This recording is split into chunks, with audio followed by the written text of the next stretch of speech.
So again, welcome to our series on Anabaptist history here at South Church.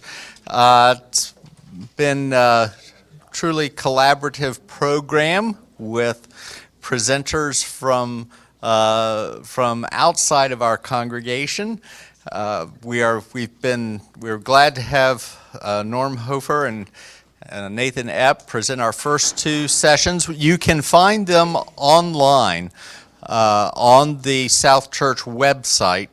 And I was just hearing that Norm's presentation has already gotten 600 views. So I encourage you to find that on our YouTube channel, and feel free to share the link with folks that you think would be interested. Today, Roy Kaufman is here to share with us about the Amish beginnings and how that may shape and impact our lives here today. Roy is a familiar face and figure to most of us. One of the longest tenured pastors in South Church's history before he retired a number of years ago.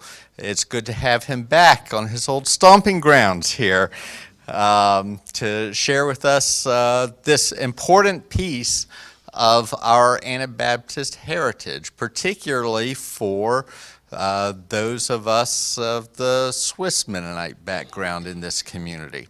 So he is going to be having some time for questions and conversation, discussion following his presentation.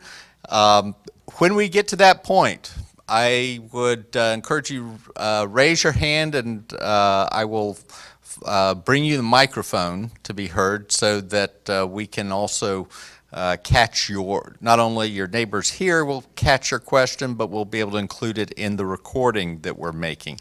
We expect the video of this will be posted on our YouTube channel along with the other presentations. Next week, we will not be having a program at 4:30 here. If you turn up next Sunday here at 4:30, there will not be coffee, there will not be cookies, there will not be a scintillating presentation available.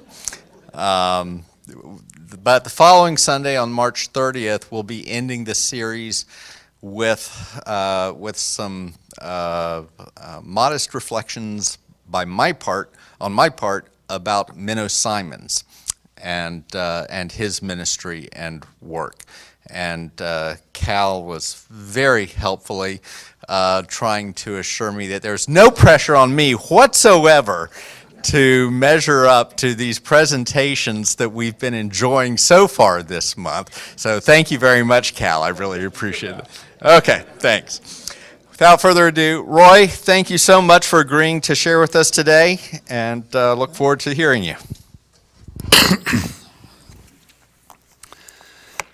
Talk about pressure. I'm feeling quite a bit of pressure right now.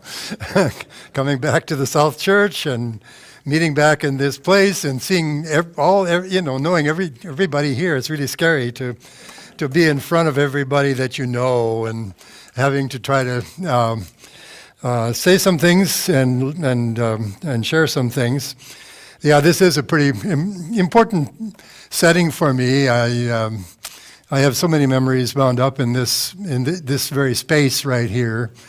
In 2009, my daughters, with the help of the women from the church, planned a 40th anniversary for Loretta and myself in this place. And a few years later, in 2012, the women of the church fed my family and my guests when Loretta passed away. So it was, this place has been, this space is just very significant and very meaningful in a whole lot of ways. So several weeks ago, Pastor Spencer invited me to participate in this forum on the early Anabaptists, and I asked if I had any particular interest in one of the Anabaptist leaders.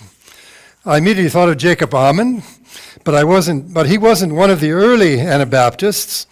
He lived and worked in the late 17th century the 1690s, while Anabaptist groups go back to the early 16th century, the 1520s, some 150 years earlier. So I think Pastor Spencer was a bit doubtful about my choice, whether that really fit the theme here these days.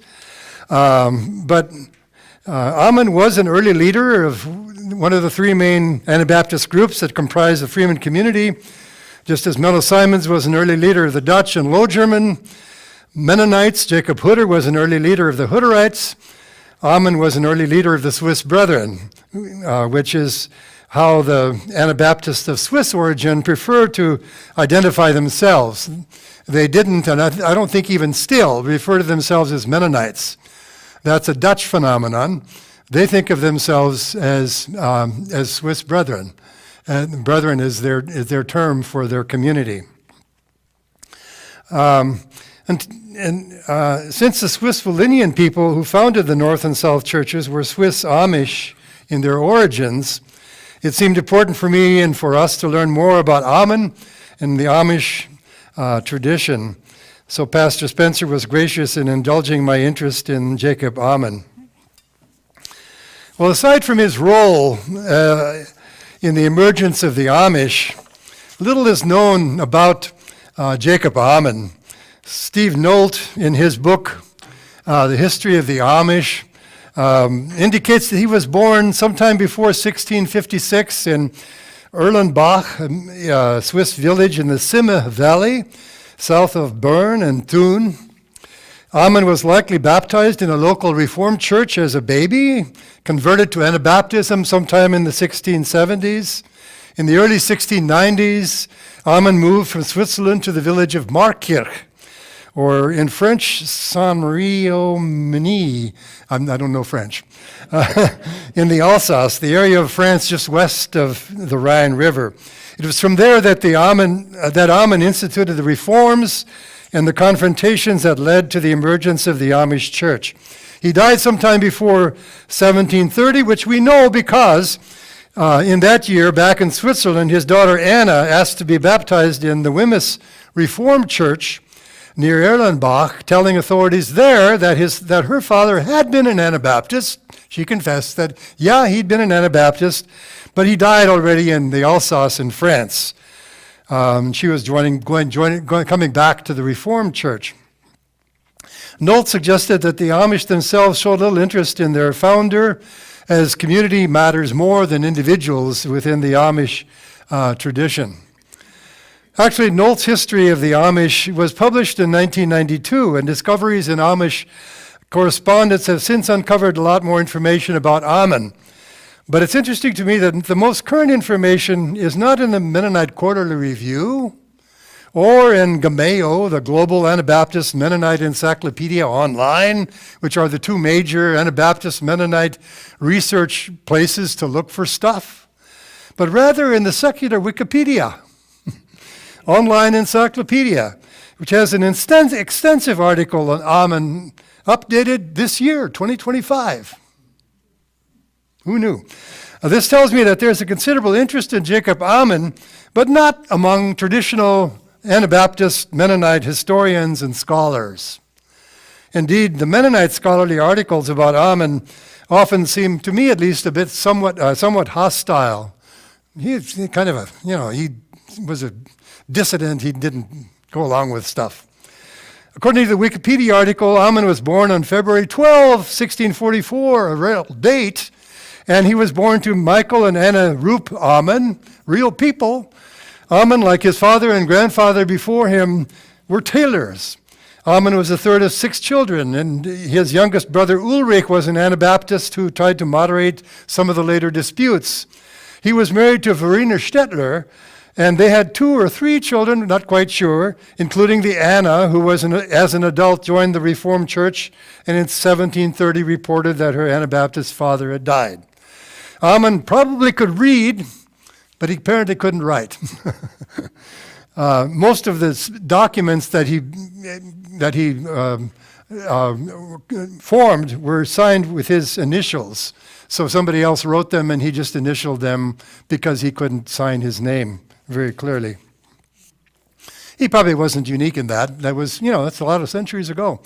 Erlenbach Reformed Church records the baptism of Jacob Ammann as an infant in 1644. He and some of his family, including his father, were baptized as Anabaptists sometime in 1670s. Sometime in that decade, Ammann was also ordained as a Swiss Brethren Anabaptist pastor and leader, perhaps by Hans Reist, the Swiss Anabaptist leader you'll hear a lot about from the Emmental, with whom he clashed in 1693. In the early 1690s, Ammann and his family moved to the village of Markirch in the Alsace in France, along with other Swiss Anabaptists fleeing persecution in Switzerland. Ammann remained in that village until 1712, when an edict by the French King Louis XIV drove Anabaptists from that area. Presumably, these displaced Anabaptists then found refuge somewhere else in the lower Alsace.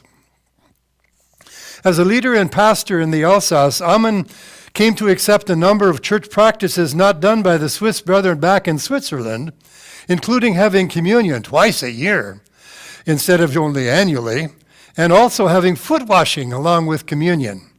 In this, Ammann was probably following the practice of the Swiss Anabaptists in the Alsace, who in 1660 had accepted the Dutch Mennonite Dordrecht Confession of Faith of 1632, which included an article on foot washing.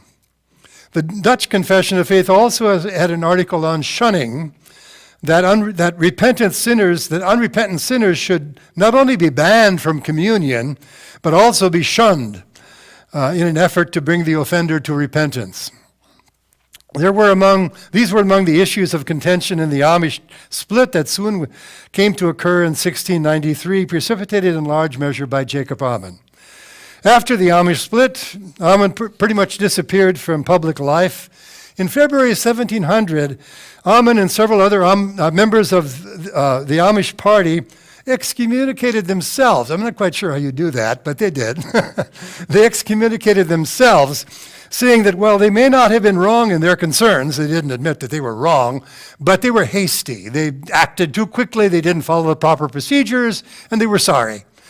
But the gesture was not well received by the Swiss brethren, and little more is heard about Ammann except that he died before 1730. So moving on to the Swiss Anabaptism in the 17th century, most of us know about the origins of the Anabaptist movement in the city of Zurich in 1525. Most of us know that Anabaptists in Switzerland were persecuted when Felix Manz became the first Anabaptist martyr, when he was drowned in the Limmat River in Zurich. But most of us know little about the subsequent history of Anabaptism in Switzerland. In Holland, so just moving ahead a little bit, the Anabaptists were severely persecuted until the 1570s. And then Anabaptism in Holland was tolerated. In Switzerland, persecution of Anabaptists continued throughout the 17th century, all the way until the 1700s, with different degrees of severity. In different places it's worse or better. But because of this, Anabaptism in Switzerland became something of an underground movement, while Anabaptists left in Holland after 1570 experienced success. They became wealthy and part of the mainstream Dutch cultural life. So they were acculturated. They became like the Dutch society around them, except for their faith. The mountainous terrain in Switzerland enabled beleaguered Anabaptists to form small agrarian communities in the mountains to escape control by the civil and religious authorities threatened by their presence. The large canton or state of Bern in central Switzerland became the major Anabaptist stronghold, especially along two river valleys. And if you've done an ancestral tour, you probably were in these valleys: the Simme River, southwest of Thun, and the Emme River, east of Bern. So if you are of Swiss Walloonian ancestry, as many of you probably are, it's likely that your Swiss forebears lived in and had their origins in one of these two valleys before fleeing Switzerland. I think we underestimate the influence of these geographical factors in considering our family and Anabaptist history. I've got a poor map of Switzerland, but I can show you the Emma and Simmet valleys if you are interested in looking at that. There was apparently a significant influx of new Anabaptist converts in rural Switzerland in the mid-17th century. These new converts may have been more zealous in their faith than the earlier, more established and perhaps more secure Anabaptist communities. Also, because of the insecurity of their new faith identity, these new Anabaptists were more vulnerable to persecution and expulsion from Switzerland. So, for instance, most of our Swiss-Valenian forebears left Switzerland in the second half of the 17th century and found refuge and new beginnings in the Alsace, either in the Alsace, as in Alman's case, or a little further north in the Palatinate of Germany, the area just north of France. That's where Gary Waltner from this community has made his home for most of his life. Many Amish immigrants to America in the 18th and 19th centuries immigrated from the Palatinate. Hans Reist, and I don't have a birth or a death date for him, was a Swiss Brethren pastor from the Emmental area, the area of the older and more established Anabaptist communities. He and his family had also been exiled from Switzerland in 1670, when several hundred Anabaptists were forced to leave Switzerland, including some of our ancestors. However, as others also sometimes did, Reist came back to Switzerland and again was serving congregations in the area by 1686. Reist and these churches with a longer history of contending with persecution from the authorities had likely found ways to subvert or kind of go beneath the radar of the authorities. They established friendly relationships with their neighbors who, while not themselves Anabaptists, were sympathetic to them and often helped them, like warning them of searches by the authorities, for example. These sympathetic neighbors to the Anabaptists were referred to as the half-Anabaptists, or the good or true-hearted people. They were not Anabaptists, but shouldn't they be seen as Christians, allies by the Anabaptists? When facing religious persecution, should we just build the walls of isolation higher? Or should we find common ground with our allies who do not fully identify but yet do sympathize with us? Reist, for his part, was refusing to condemn the good-hearted half-Anabaptists, but thought that they were saved as Christians. He also resisted having more frequent communion, as this would mean putting members on the spot more often regarding whether or not they were worthy to participate in communion. So then we come to the Amish split of 1693 on your sheets. In 1693, Ammon and other Swiss Brethren leaders in the Alsace wrote a general letter to all Swiss Brethren churches in Alsace, the Palatinate, and back in Switzerland.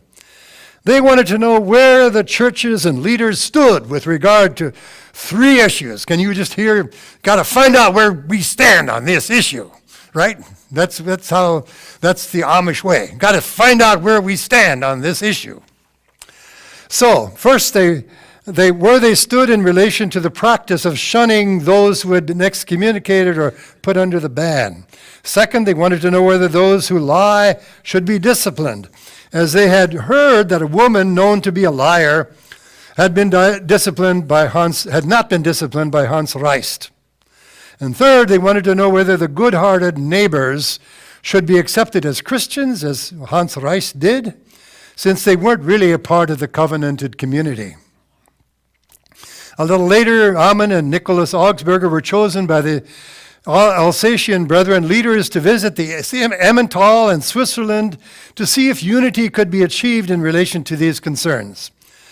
Initially, in the summer of 1693, Ammon and his associates found a few allies among the Emmental leaders, but Reist did not attend the meeting held to discuss these issues. Another meeting was called for 2 weeks later, but again, Reist refused to attend. He said they were busy harvesting or something. An irritated Jacob Ammon then proceeded to excommunicate Hans Reist and those who supported him, placing them under the ban, no longer having fellowship with them. Sometime later, Reist and his associates also excommunicated Ammon and his associates, and the Amish sect was born, with the followers of Ammon on one side and the followers of Reist on the other. Swiss Amish and Swiss Brethren. Swiss Brethren congregations throughout the Alsace, Palatinate, and Switzerland all felt that they had to choose sides. Were they going to be Amish or Brethren? They had to choose sides. Since Reist and Ammon knew each other, and Reist had probably ordained Ammon as a pastor previously, I have to wonder whether, to what extent this split could have been the result of broken relationships, jealousy, competition, and bad feelings between these two men. We don't know. There's no strict evidence of that, but I have to wonder. Several years later, in the late 1690s, Ammon and other Amish leaders tried to mend fences with the Swiss Brethren. In 1700, Ammon and his associates even excommunicated themselves from good standing in an attempt to, as an apparent act of contrition for the haste with which they had acted in excommunicating the other side. But their efforts were rebuffed by the Swiss Brethren leaders. In the end, it was the issue of shunning those under the ban of church discipline which was the unresolvable issue. The Swiss Brethren, too, practiced the ban or excommunication in relation to unrepentant members, excluding them from communion, but they refused to practice shunning or refusing to relate to them socially. Shunning in its strictest form meant that if your husband was under the ban, the wife was not even to eat or sleep with him, or family relations were also affected in that way. So in times of persecution or conflict in the church, what does the church do? Does the church batten down the hatches, withdraw even more from the world and from non-covenanted neighbors around them? This was the response of both the Amish. It was also the response of the most conservative Low German Mennonite groups that I descend from on my mother's side, the Old Flemish Mennonite Church on the Dutch side. Or do members of the church seek to establish relationships with allies and neighbors who, while not covenanted members of the church, are in sympathy with them as persecuted neighbors and seek to help them where they can? Perhaps this is an issue that is still relevant for concerns and discussions current in the church today. So next, who are the Amish today? Amish congregations and families began immigrating to America early in the 18th century, with migrations continuing also in the 19th century. These Amish immigrated from Palatinate and also from Switzerland directly. Sources all confirm that a dozen or so Amish families emigrated east, not west, in the late 18th century. About a half dozen from the Palatinate to Galicia in the Ukraine, and another half dozen or so from Montbéliard in France to eastern Poland. These were our Swiss Volhynian ancestors, about a dozen families. That's it. Who settled eventually in 4 village communities in Volhynia before immigrating to Kansas and South Dakota in 1874. By then, these 4 villages had a population of around 900. So they bloomed in those 100 years, 1790 to 1870. They bloomed from a dozen families to over 900 people. As Amish continued to immigrate to America, the Amish population dwindled until now. Today, there are no Amish left in Europe. They don't exist. Here in America, the Amish did thrive, forming over 1,400 agrarian congregations that today number around 200,000 people, with a church membership of nearly 90,000. 80% of these are Old Order Amish. Over 86% of them are Old Order Amish. The rest are somewhat acculturated Amish groups like the Beachy Amish and other more conservative groups. Being agrarian communities that reject modern transportation in favor of horses and buggies, the congregations meet in homes of members and are limited in size by the ease with which all members can relate to one another by horse and buggy. You have to be small enough so that people on the other side of the settlement can reach this one on that side to go to church and do stuff together. That's how they live.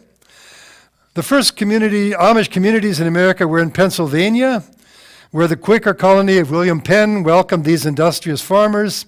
The Amish communities spread westward with the American frontier, but the majority of Amish communities continue to be in Pennsylvania, Ohio, and Indiana, although nearly every eastern state in the province of Ontario has some Amish settlements.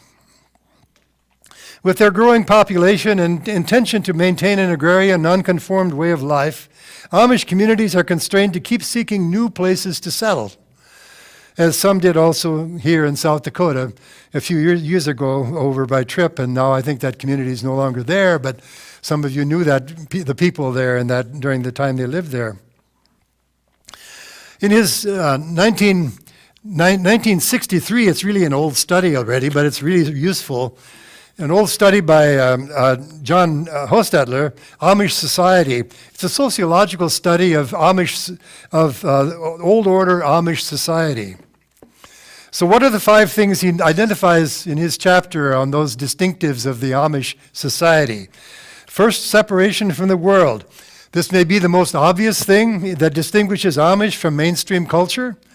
With the unique dress, horse and buggy transportation, draft animal farming, refusal to be on the grid for electricity, and you could go on with all the things that the Amish refuse to do. So we tend to think of these things as idiosyncratic and arbitrary. We see that as a wholesale rejection of technology, right? Crazy people. Well, if you put the most sophisticated computer engineer on an Amish farm, he would be helpless. Totally ignorant about the technology, the sophisticated technology that's involved in the Amish way of life. How do you do anything with animals, horses? How do you manage to harness their power? How do you work with them? What do you do? These are technologies, people, just as much as building a computer is a technology. So these are not anti-technology people. It's only a choice of what kind of technology they will choose. They choose a technology that is in harmony with nature and that builds community instead of a technology that utilizes power over others or over nature for the accumulation of human wealth and power. The Amish emphasis on nonconformity may express more than anything the Amish sense of mission. This will maybe surprise you. Amish typically do not proselytize. They don't even talk about mission, but I'm going to talk about it because I think they are a missionary community. They don't talk about proselytizing or converting people to their way of life. They'll accept you if you demand, I want to be an Amishman, baptize me, I'll live by the rules. They'll do it, but they hardly welcome you. I mean, they don't really encourage it a whole lot. Instead, they see their life together as a nonconformed community as their mission to the world at large. Jesus, if they would think missionologically, they would say Jesus established the church as God's redeemed community living in the world. And Jesus entrusted the church to show to the world another way of being human, another way of living in community in God's earth, so that it's different from the power-driven structures of the secular world with its oppression of people and its abuse of nature. They see themselves, their community, as their mission to the world. I suppose we could say that there are many ways other than personal evangelism to live out the Great Commission. I would argue that, but I don't know if anybody would agree with me. Second, the vow of obedience. Hostetler in his book describes the baptismal service in an old order Amish church. Adult baptism upon confession of faith in Jesus Christ as Lord is the first and basic tenet of any Anabaptist church. Old order Amish baptismal vows and the service itself is a testimony of faith in Jesus, a promise to be obedient to the teachings of Jesus and the teachings of the church, to reject the devil and the world with all its wicked ways. Old order Amish and baptism promise to keep the ordinance of the Lord and the church, which is the Amish way of describing discipleship, following Jesus in everyday life. Third, rules for living, or the Ordnung. Old order Amish churches or local communities follow a usually oral and unwritten code of conduct by which each local church operates. This code of conduct is often repeated in preparation for the observance of communion in order to assure that members are prepared to be united and of one mind in eating the Lord's Supper. The code of conduct, it's called the Ordnung in German, covers all the dress codes and all the uses of technology that are operative in that particular church community. Now, while to outsiders like us, one Amish community or church looks pretty much like another, in fact, there are often small rules regarding dress or how big the brim on your hat should be, or how you trim your beard, how you trim your hair, all kinds of how the bonnet should look like. There's all kinds of ways that they distinguish each other from the community down the road or the community in another state. So they each have their own rules, however small they might be. Punishment of the disobedient, number 4. Here, Hostetler reviews Old Order Amish standards in relation to the ban, excommunication, and shunning, or the Meidung in German. This is where the Amish emphasis on purity and on conformity to the Ordnung is enforced. The ban, following Jesus' teachings about church discipline in Matthew 18, is placed on unrepentant or non-conforming members, denying them access to communion and marking them openly as individuals who refuse to repent and conform to the community's code. Shunning, or the Meidung, then sometimes followed the ban for unrepentant individuals, cutting them off from the everyday social life of the community as a way of encouraging their repentance, and that sometimes even extended into the relationships within the family and husbands and wives. Now, that works in a closed society, folks, where people don't have any alternative and they don't know how else to live but to be a part of this community. And when everybody shuns you, you straighten out in a hurry because you got no other option. Nowadays, in contemporary America, it doesn't work very well. Shunning just isn't I don't think it's very practical as a way of enforcing discipline in contemporary world, even for Amish. There's just too many options for people to choose. Hostetler casts this aspect of Amish life in a negative way, but it's also possible to see the emphasis on church discipline in a positive light. Gathering at the Lord's table signifies an inclusion and membership in the community of faith, and the goal is to make sure that every member finds their identity and purpose, and indeed their salvation in their participation in the life of the community. Number 5, closeness to nature. As with the use of technology, the Amish choice to live primarily and as much as possible as agrarian communities is deliberate. The Amish might be seen as the pre-modern ecologists and environmentalists. You get this feeling especially if you read books like David Klein's book, Great Possessions, an Amish Farmer's Journal, or he also wrote another book called Scratching the Woodchuck, Nature on an Amish Farm.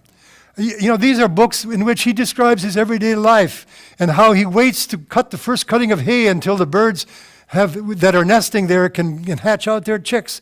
You know, he's careful about how he takes care of the birds and the animals on his farm because he doesn't want to disturb them.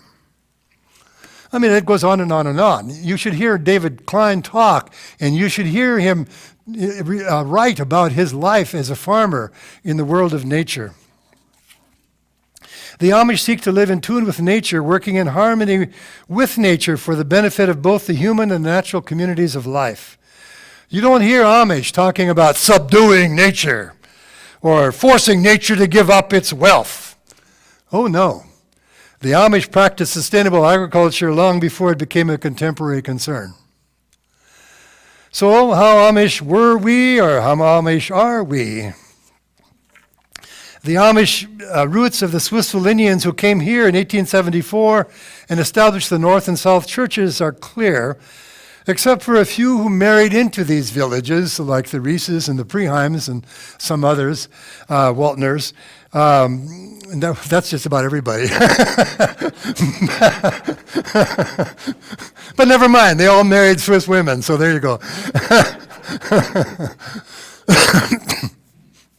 That was an inside joke for those of you who aren't Swiss-Wallonian. Except for those few, all the Swiss-Wallonian people have roots that go back to the dozen or so Swiss Amish families that emigrated east to Galicia and Poland in the late 18th century from the Palatinate from Montbéliard in France, and eventually settled for much of the 19th century in the four villages in Volhynia: Horodish, Waldheim, Sohores, and Kotasuthka. The question is whether they maintained their Amish identity in Volhynia and brought it with them here to America.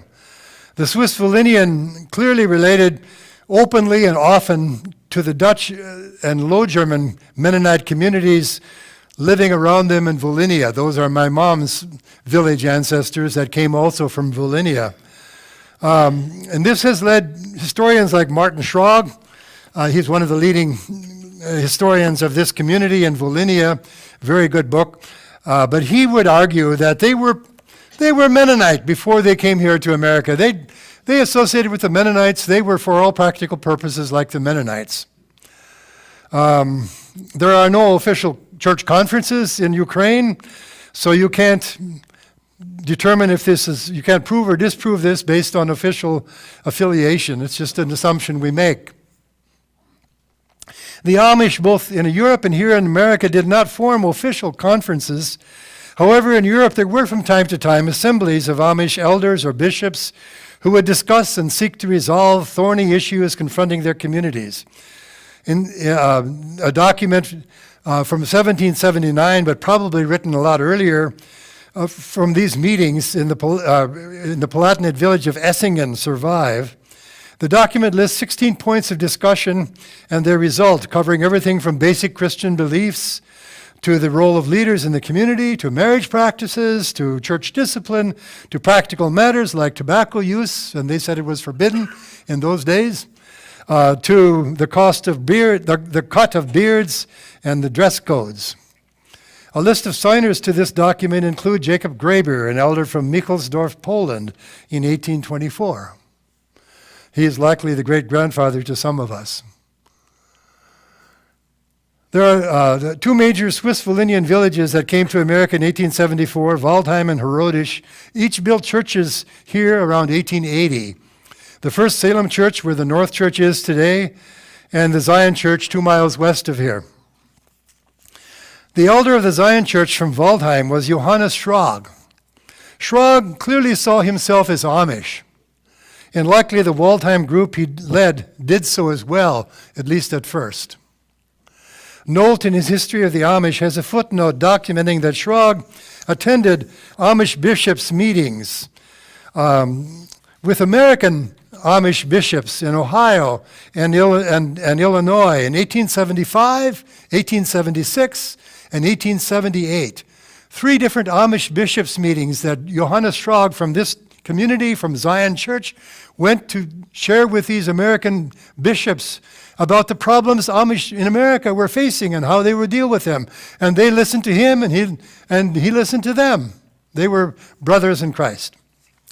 Meanwhile, the Horodish group at the Salem Church chose new leaders in 1878, Christian Miller and Christian Kaufman. Miller and Kaufman were courted by American Mennonites from the General Conference Mennonite Church, And already in 1881, the original Salem Church joined the General Conference. So, were we Amish or Mennonite when we came to America? I think in the absence of other affiliations until 1881, we should honestly acknowledge that we were Amish. Though we were friendly with and influenced by the Dutch Mennonites in Volhynia, and we were influenced by and friendly with the General Conference here in America. After the merger of Salem and Zion in 1894 to form the Salem Zion Church, Johannes Schrag fades into the background as a leader, though he's buried in the North Church Cemetery. Apparently he was too Amish or too conservative to give leadership at Salem Zion, though the Low German churches, the Low German Mennonites around Marion, asked him to ordain their ministers. So he was recognized as a good bishop by some people.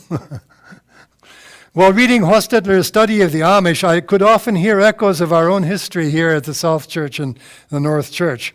Our churches shared much of the clannishness and ethnocentrism that often are displayed in old order Amish Mennonite communities. We maintained a fairly rural agrarian identity, although the introduction of industrial agriculture has pretty much erased that now. Many of us have maintained the Amish concern for the purity of the church, though since the 1920s, the agenda for that purity has become evangelical doctrines and beliefs more than Amish communal practices.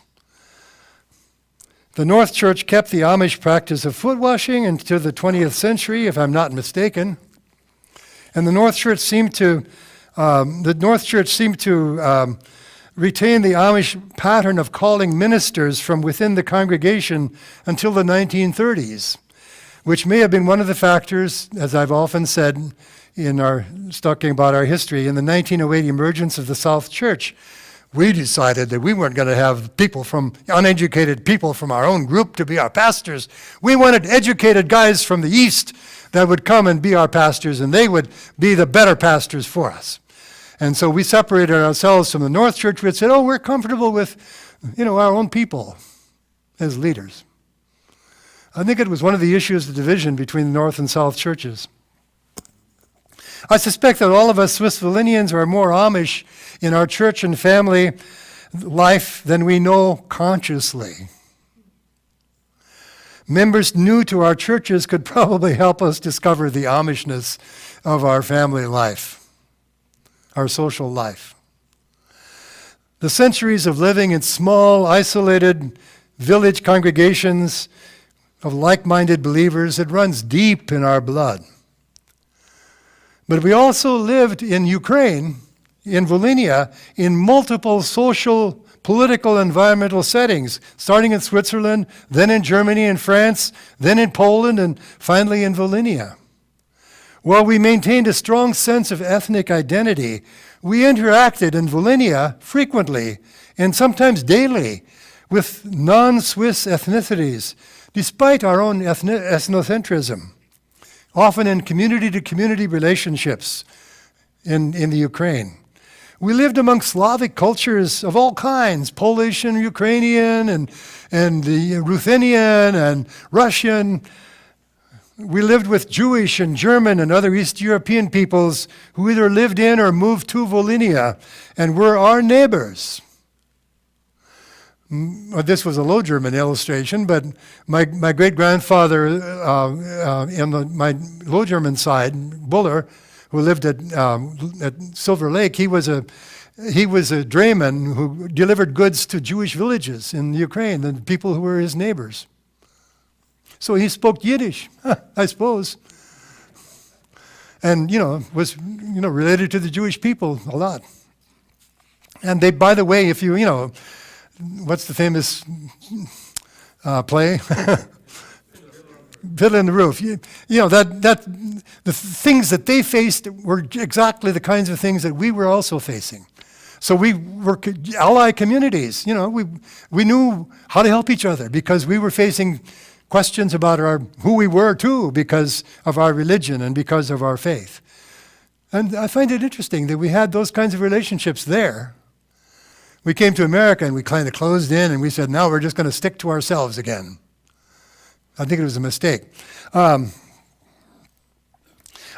landlords and benefactors were frequently Polish noblemen who had inherited vast estates.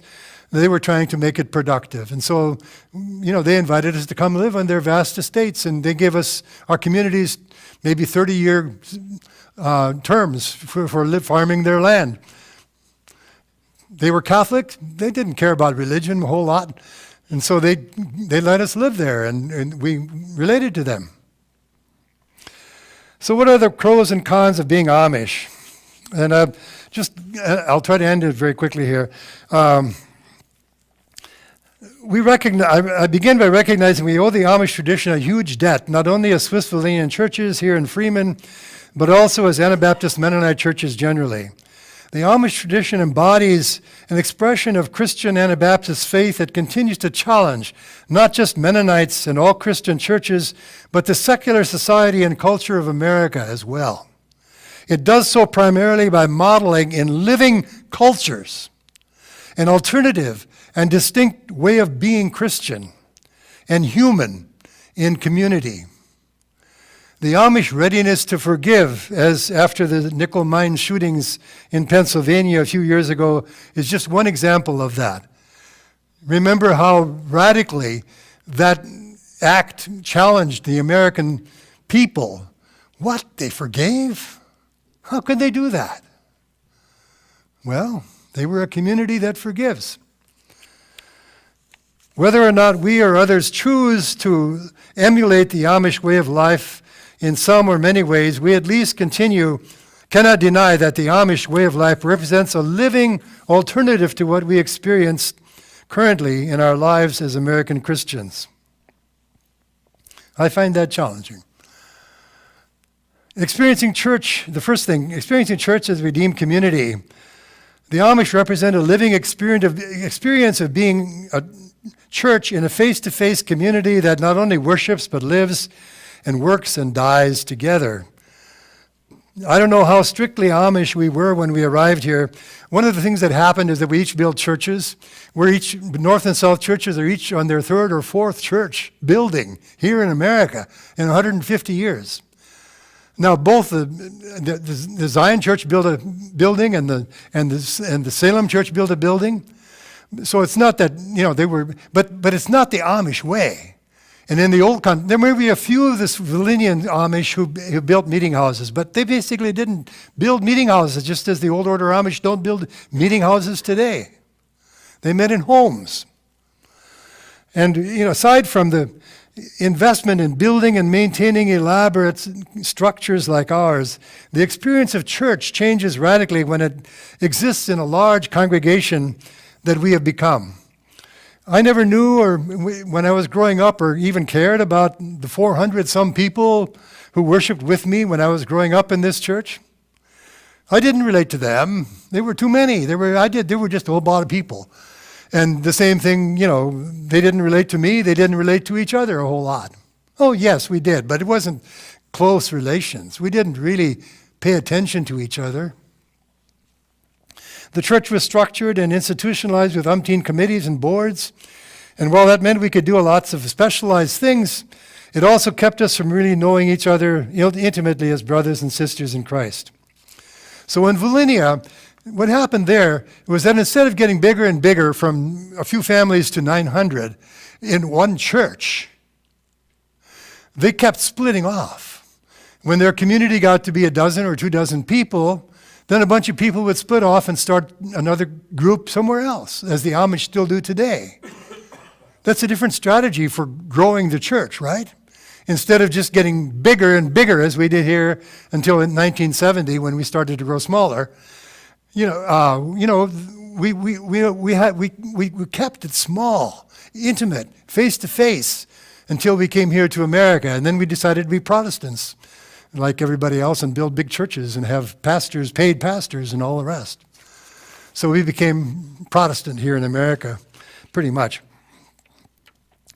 So they lived in these small We can learn from our Amish brothers and sisters about the value of Christian community in small, face-to-face congregations that not only worship but also live and work together. A caveat on that, I confess that I value my privacy way too much to become a part of a community like that. Yeah, let me just be there. I mean, I can say that's a wonderful way to be church, but I'm not sure I want it for myself. So that's, yeah. Okay, the attempt to be a pure church. The Amish movement began an effort to form a pure church in the face of persecution and diversity. That's continued to be the emphasis of Amish, with the attention given to the ban and shunning. Such efforts are usually done along with preparation for communion, which also changes the communion from something positive and joyful to another means of discipline, another way of punishing those who don't agree. I think our Swissvalinian churches here have perpetuated this concern for purity of belief and practice. I remember that as a youth, when I was a teenager, there were still once in a while sinners who were required to make public confession. Of course, the sins were usually of a sexual nature. It was usually somebody who, a premarital couple that ended up having sex and getting pregnant, and they had to come to the church to confess before they could get married. So they were the ones who got caught, right? But of course, the sins, but the issue is how far we're willing to go to be a pure church. Whose sins will be challenged and whose will be quietly whitewashed? Because we are, after all, the last I heard, congregations of sinners, one and all. And once we start getting rid of sinners, where's it going to end? Who's going to be left? That doesn't mean there are no grounds for brotherly and sisterly admonishments toward those who struggle with hurtful patterns or false beliefs, but such admonishments should come in the context of loving face-to-face relationships where both parties acknowledge their brokenness and frailty and failure, not in the context of a church discipline impersonally administered in an attempt to achieve some arbitrary standard of purity. So I'm not a fan of the Amish practice of ban and the shunning. As in the case of Amish origins, it's usually hurtful and divisive, often reflects personal agendas that are themselves hurtful to the body of Christ. I think rather of our Swiss-Valinian forebears in their 19th century journey in multicultural settings in Volhynia, learning that a congregation's identity is not destroyed either by its imperfections or by associating and learning from others. These people in Volhynia, I think they learned that, we can be less than perfect and still be the church. It's okay. And we can learn from other people and maybe, even adopt some of their practices, and it's not going to be a failure of our church. I wish we had kept that up as a part of our heritage here in America. Finally, nonconformity and an agrarian way of life. I've talked about the technology, choosing technologies that enable the community to live in harmony with nature and with one another. I call that living off the grid of civilization in my family history that I wrote recently. And you do that by forming a small group of people who are able to help each other live off the grid of the power structures of civilization. And they're, even though our ancestors didn't have the latest technologies, they had all the systems of politics and economics and everything else to deal with just as we do today.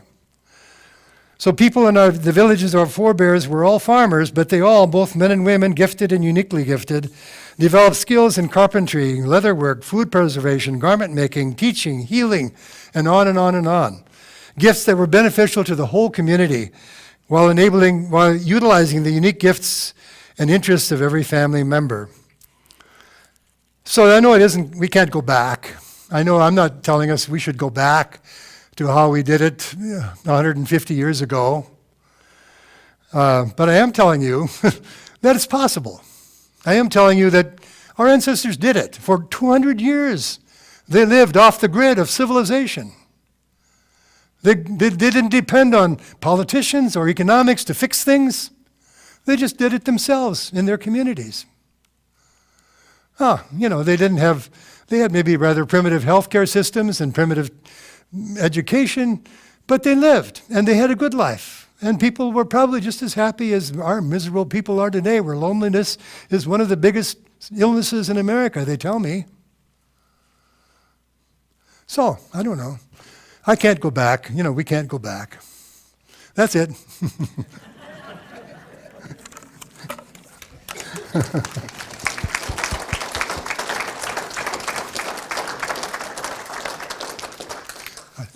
Thank you, Roy. We want to offer up time now for particular questions or thoughts that Roy's presentation has raised for any of you here. I know I've got a few that I may spin out in some of my presentation on Minnow Simons. Good, well. I'm sure you can. Because he struggled with that purity of the church then. That's too, right. Didn't he? Yeah. That's right. Yeah, I grew up in a part of the church that was close to its Amish roots. My grandmother and grandfather in Yoder, Kansas, they became missionaries to the Amish,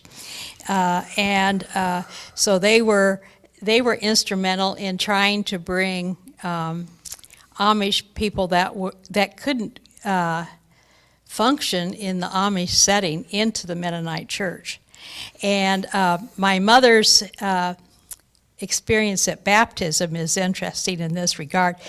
The Amish in the Yoder community believed, and so did the Mennonite bishop, that when you are baptized, the women had to have a covering, and the covering had to have strings on it. And my mom was kind of rebellious. I'm like her in a lot of ways. And she did not want to put strings on her covering. And for some reason, my grandmother agreed with her, even though she was the pastor's wife. And so she's sitting up with the baptism group at the front of the church. And the bishop comes in, who's going to baptize them, and he sees that she does not have strings on her covering. And he marches up there and gets Grandma and my mom and said, "We will not proceed with baptism until you sew strings on this girl's coverings." And so my mom's memory of her baptism is them both down in the basement weeping while they sew these strings on her covering. And then years later, we go to the Yoder church, and my mom goes, "The sanctuary is so little," because what she remembered was how big that sanctuary felt when she had to march from the front seat down to the basement, back through the sanctuary. And my dad experienced some of the other things around this whole business of how do you be a Christian in the world. The pastors in those days did not wear ties, and so when we moved to Glenwood Springs, he decided not to wear a tie. Or he decided to put on a tie instead of wearing the collar. And he later reflected that there was a lot of losses in that, because when he put on the tie, people were in some ways more friendly to him, but there were other times, like when he traveled and had just the collar on, he would be approached by people in the train or whatever, "You're a pastor," and they'd start talking to him about their problems. And so he often wondered about what does it mean to dress differently, to look different from the community. My grandmother wore a cape dress, so my Grandma King wore a cape dress, but my Grandma Jansen, who was General Conference, went to church with a hat and pearls. And so I grew up with these two versions of how to be a Mennonite. And I think these two versions have affected how I think I should be a Mennonite.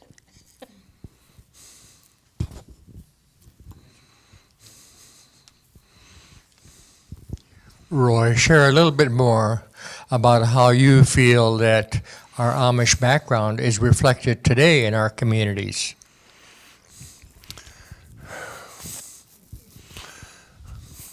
Well, I don't know that I have a lot to add what I said. I mean, I think there's that clannishness, that ethnocentrism.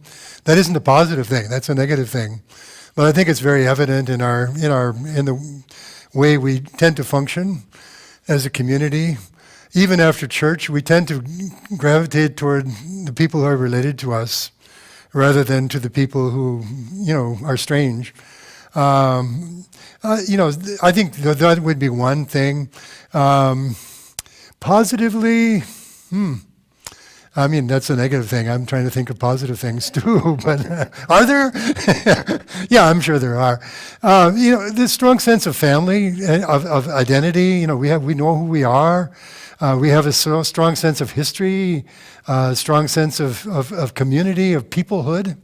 I think those are important things to have. You don't know who you are. I think part of our loss nowadays is that we don't know who we are anymore because we don't look at our past and we don't understand who shaped us and why we are the way we are.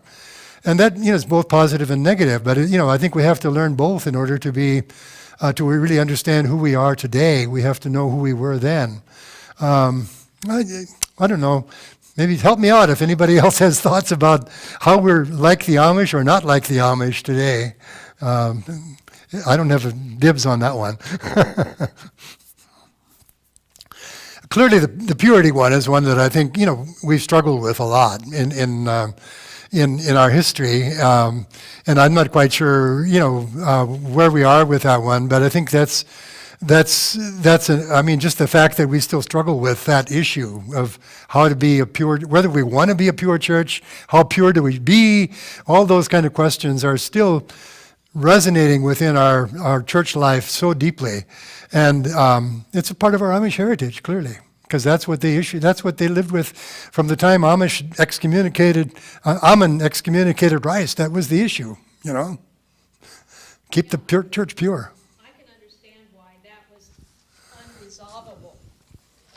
I think I can understand why that was unresolvable in the, especially, if you're gonna ban people where do you decide whose sins are, is it really a sin to not have strings on your covering, or what, and what is rebellious? I mean, what does sin mean? That those are, and when it focused on clothing and some of those kinds of rules, the rules of the community, the authority of the community, I think it was really hard for people when they came here then, because like you say, there's so many different choices. And I think in the 50s, that really in the Mennonite church, in the MC church, that really broke down. And I was looking at some other pictures, people in the Virginia conference and the Pennsylvania conference. I think some of the splits that are happening in the church right now are related to some of these same kinds of questions.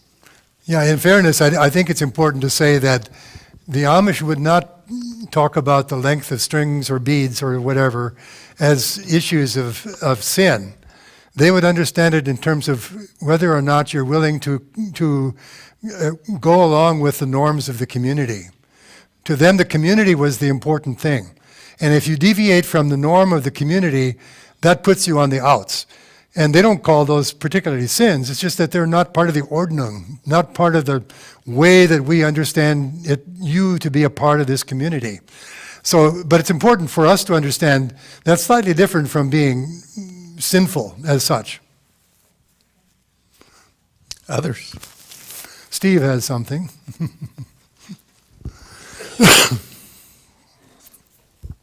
The Mennonite Church, we stand for simple living, adult baptism, and pacifism. Simple living is pretty well done. My question, where does pacifism, where did that start? Did that go way back? Was that one of our cornerstones going way back?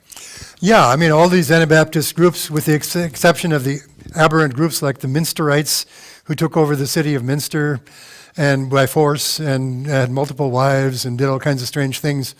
There were some aberrant Anabaptists like that who were violent. But quite early on, Anabaptism came to be defined as people who practiced adult baptism, who lived in community, and who refused to fight or love, the discipline of love, that in all relationships. So that was a part of the Anabaptist movement really from the very beginning. And it took a little while for us to sort out the aberrant groups that were, revolutionaries and so on, or mystics. But, we kind of did that, and then we became that mainline, peace, adult baptism, discipleship, community, and the ethic of love, those three things. The biggest reason we were killed, though, in Europe was because of adult baptism, right? No, probably not. The biggest reason probably was our refusal to fight in wars. I mean, as a whole package. Sometimes we were persecuted because of being baptized again. But sometimes we were persecuted because we refused to answer conscription calls by the local authorities. They were always afraid of the Turkish invasions. Lots of wars with the Turks and so they were always fighting with them. Yeah, one of as I was listening to that, and Steve, your comments, I know it does seem like the convictions around which conservative Anabaptists, like Amish, like Old Order Mennonites, around pacifism, separation from the world, simplicity, community accountability, those have significantly loosened or disappeared among contemporary acculturated Mennonites, like our community, basically. And the question does become then, one question for framing it does become what Roy raised. Haven't we just become another brand of Protestantism? And that's I think that's a real challenge. I don't think that's necessarily our fate, but I think it is a real living challenge, and one that that's worth wrestling with. Mm-hmm. Now, the other side of that, though, that has been pointed out to me by a couple of different folks over my decades in North Carolina, was that to some extent that dissolution of distinctiveness of Anabaptists among Protestants is that we are a victim of our own success.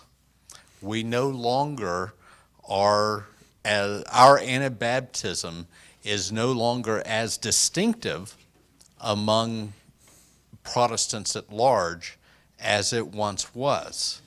You find that there are a lot of other Protestants who have adopted some of the characteristic Anabaptist practices of service and mutual aid in their community, of peace witness against military violence, against state violence. That I know when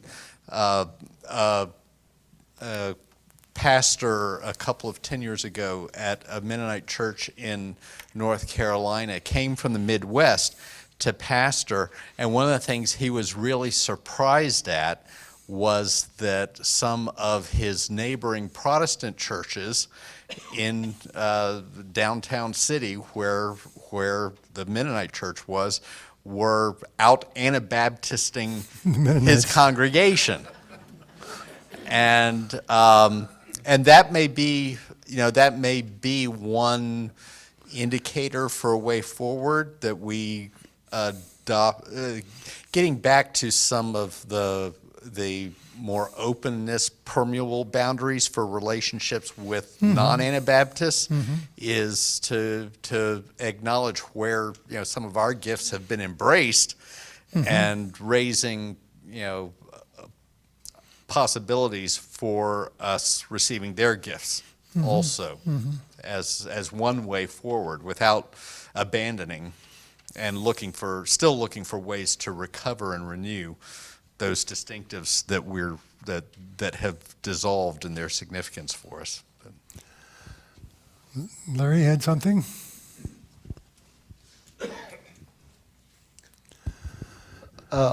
My grandmother, Graber, was already born in this country, but she brought over a lot of atmosphere from how they lived. And she said the Jews and the Mennonites were in the same boat as far as the Russians were concerned. Very much so. And they did have a lot of interaction. There was one word in our dialect. There might be some more, but there's one word for children that are acting silly or stupid that she identified as being Yiddish. Yiddish, huh?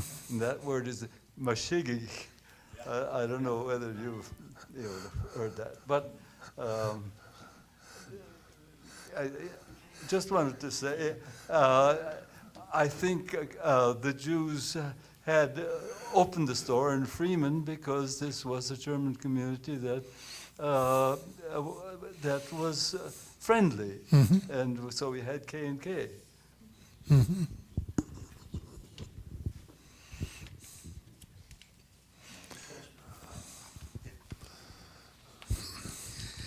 Just some observations. I have a brother who lives in Wisconsin, and he lived on a dairy farm which he owned. He retired and sold the dairy farm to an Amish family. Several things. He had taken part of his land, which was marginal, with a waterway in it and things that were eroding out, and he reworked it and planted it into grasses and monitored, did not feed the hay in it, they didn't let cattle run through there or things like that. Well, the first thing the Amish did when they bought the farm was to take out his fences, cut down the hay, plow up the whole area. So, yes, they're ecologically minded or close to nature, but they are not prone to avoid using nature for their own benefit, at least not that family.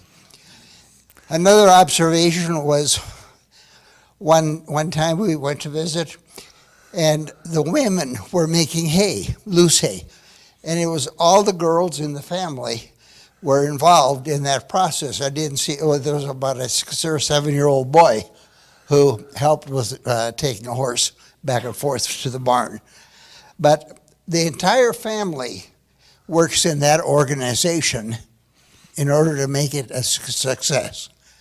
And I think that is kind of different for a lot of us around here now. Another observation, the dairy barn burned down a year or so ago. The next day, almost 100 people showed up to clean up the mess. And within a week, a new barn was built on that site. So this business of coming together to deal with community issues is very much a part of who they are. And probably it's more than just building barns as well. Oh, yeah. Yeah, so very interesting to watch these different practices. Another thing, and maybe I should let the ladies talk about this, in that Amish family, the wife's main purpose is to bear children and to cook for them and maintain the house. And the man makes all the decisions. Oh, and the man makes all the decisions. Enough said. Well, just like any other community, you have a whole variety of how faithful people are to the vision of their community, and the fact that one Amish family plows up stuff that should have stayed green doesn't change, I don't think, the Amish perceptions of their calling as a people. But yeah, I mean, I grant you, there's a lot of different. Some of it is how you see things. Absolutely, and on the male and female roles, sure, they have very clear male and female roles. I think that it's difficult for us to imagine living in an Amish community where you know what the expectations are, but you're still free, whether you're a woman or a man, to develop the unique gifts that you feel you have, whether it's needlework or gardening or flowers, or you have opportunity to develop your own gifts as well as to be the wife who bears kids and cooks. And I think that's something we tend to see that in a negative light. And I think what we could also see is that if you live in a community like that, everyone is also free to develop the personal gifts and interests that they have in ways that probably are, equal to or better than us doing the same thing, holding down a full-time job out in the world. Because that's not necessarily good either in terms of our relationships with the family or with other people, is to, be working out there, 8 hours a day and coming home and then leaving that home and going away. Is that a good deal for families? Then you got childcare to deal with, and you got issues of childcare subsidies and childcare supervision. They're discovering, they've got all these issues in the South Dakota legislature about how to deal with childcare. I'm not sure that the modern way is always a lot better than the traditional patterns of family life. Pastor Roy, Yeah. with regard to Steve's question about the beginning of pacifism, doesn't the Peasants' War play into that decision that took place about the same time the Reformation did? I think I heard you speak at another occasion about the Peasants' War having an influence about the evaluation of Christians killing Christians, and that somewhere along the line that pacifism question arose out of that context. Am I right in that, perhaps? I've been wrong before, so just say so. Well, yeah, I mean, what the Anabaptists in the 1500s, especially when the Anabaptism started, there was the peasants' revolts were going on in Europe, and peasants were revolting against the noblemen and the clergy who owned all the land and all the property, and these people worked as serfs or peasants on their land. So the peasants were getting fed up with this old system that had been around for centuries, and they were saying, we're done with that. And a lot of them revolted, and so the noblemen and the clergy with their armies came in and slaughtered peasants by the hundreds of thousands. And my thesis, and I can't prove this, but my thesis about the Anabaptists is that we said there must be a better way than trying to revolt against our condition, because that only leads to getting killed.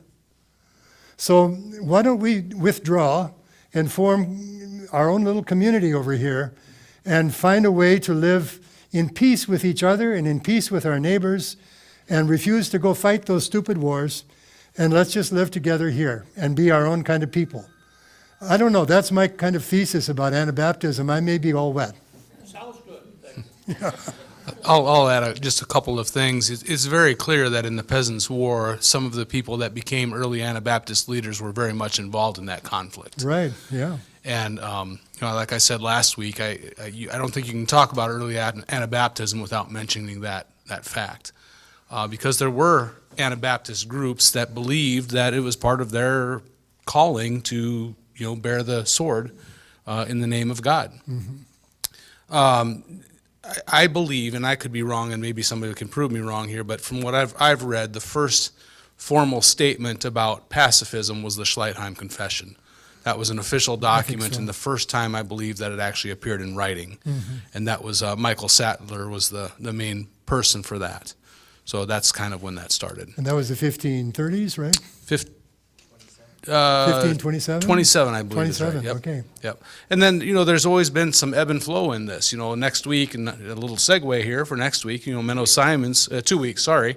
Menno Simons, one of the reasons that he took on pacifism was because his brother was killed in the Munster conflict.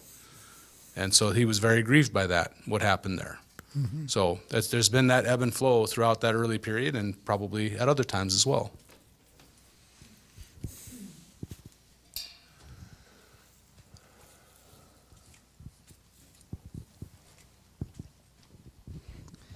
I'm going to share just a little humorous thought here. When we were in Indiana seeing our grandson, I had to drive in the country a little bit, and as I traveled through there, I came across a farmyard where there was horses, so I'm assuming Amish. And as I drove by, I realized that there was about 4 different kids piled up on a 4-foot toboggan, and they were being pulled around the yard by the horse. And it just was so comical to me.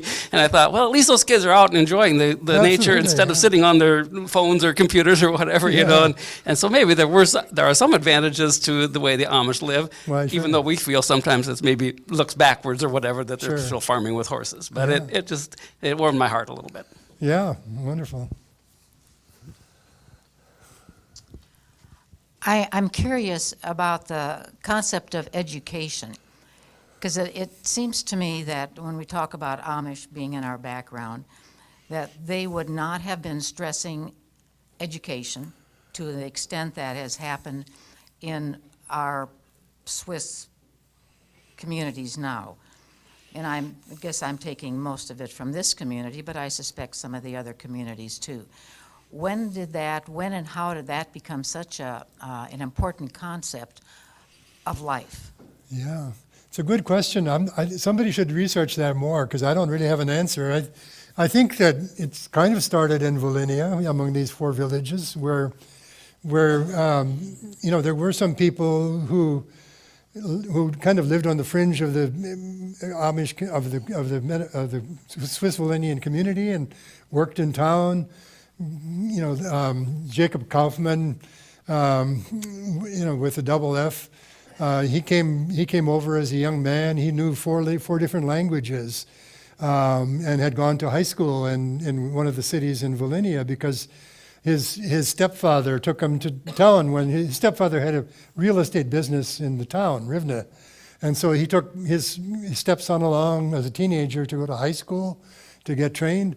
So he married, Jacob Kaufman is my great-grandfather, and he's, married this conservative Swiss Johanna Schrag's daughter. And we talk about fringes. She had put a fringe on the bottom of her wedding dress, and when she came down the day of her wedding, Johanna Schrag, her father, looked at her and said, "You got to take that fringe off the bottom of your dress if you want to get married in this house." So but yeah, I think it was in this. I think it was a transitional thing. The early leaders here seemed to be obviously more interested in education. Christian Kaufman helped start Bethel College. He helped start Freeman Junior College. They were late with that. I mean, they didn't start it until 30 years later. So I don't know, But they were, and it was actually F.C. Ortman who had the vision for that education, and he talked to Christian Kaufman and got the idea rolling. But I think there was a longing for more education. They were not uneducated, I don't think, in the Ukraine. They could read and write, and a lot of these older pioneer people, the archives have oodles and oodles of old German pieces from that are that are hymnals or that are Bibles that belong to so and so back in Russia. So they were not illiterate, but they had they like the Amish today would study what they needed to study, and leave it at that. So they didn't have the spirit of inquiry the way modern education would look at that, I think. I think all these, the Hutterite and the Amish and Mennonites have all wondered, how do you pass on the faith to the next generation? And that was part of the education, yeah. And been concerned that, being aware of the pressures of the world, quote, the pressures of the world. Because when I'm reading, when I'm doing the data entry in the archives and I'm reading the books, why did people write this book? They're constantly saying, I hope, in the preface, I hope that someone will read this so that the younger generations will know their heritage. Mhm. And I think there was, I think, you know, EMC, I think all these schools, or Mennonite schools, started because people were worried here, especially in the U.S., that what's going to happen to us here? Will people remember who we are? Mhm. Well, thank you very much, Roy, and everyone is welcome to continue here with some conversation with one another and with Roy as you like, but we're going to draw an official close to the formal gathering at this point. Sure. While you discuss and continue to have questions for Roy one-on-one, if you'd like to take another cookie, another cup of coffee, there's still plenty there as well. Thank you all for coming today. Thank you especially to Roy for walking us through this part of our Anabaptist history today. Yeah.